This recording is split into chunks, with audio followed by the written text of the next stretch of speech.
This free step-by-step video comes to you directly from Haynes, creators of the world's best repair manuals. Fix your car or truck the right way with our accurate and reliable information at your side. You can complete more than 200 jobs on this vehicle when you purchase the complete online manual at Haynes.com.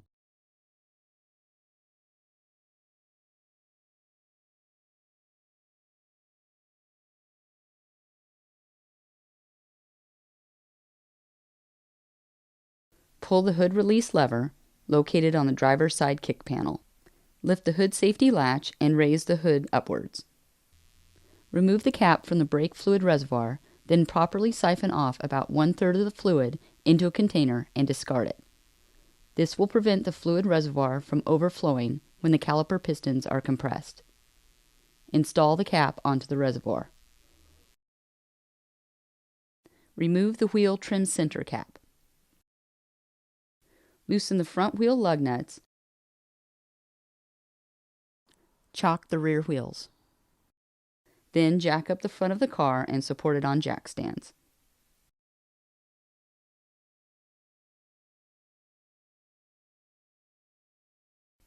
Remove the appropriate front wheel.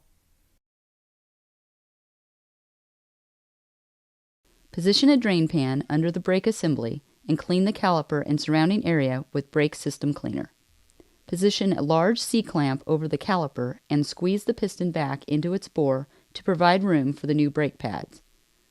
As the piston is depressed to the bottom of its caliper bore, the fluid in the master cylinder reservoir will rise. Make sure it doesn't overflow. Remove the lower caliper mounting bolt.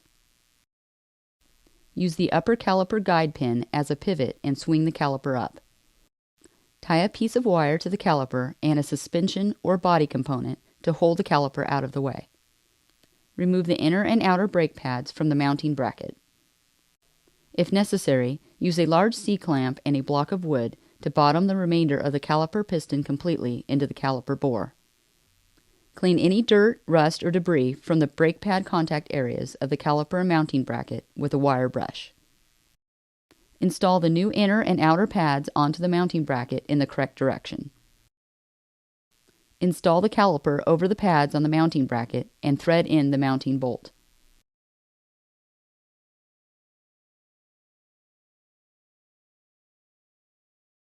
Tighten the upper and lower caliper mounting bolts to the specified torque setting.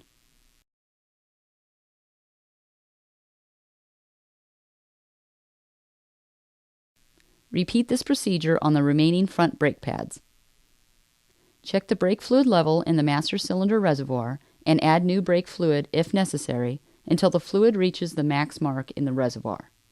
Pump the brakes several times to seat the pads against the disc. Install the front wheel and lug nuts.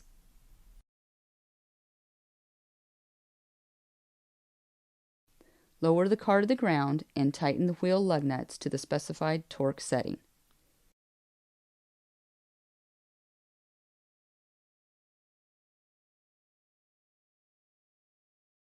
Install the wheel trim center cap, pushing it firmly into place. Check the fluid level in the master cylinder reservoir one more time, adding more new fluid if necessary.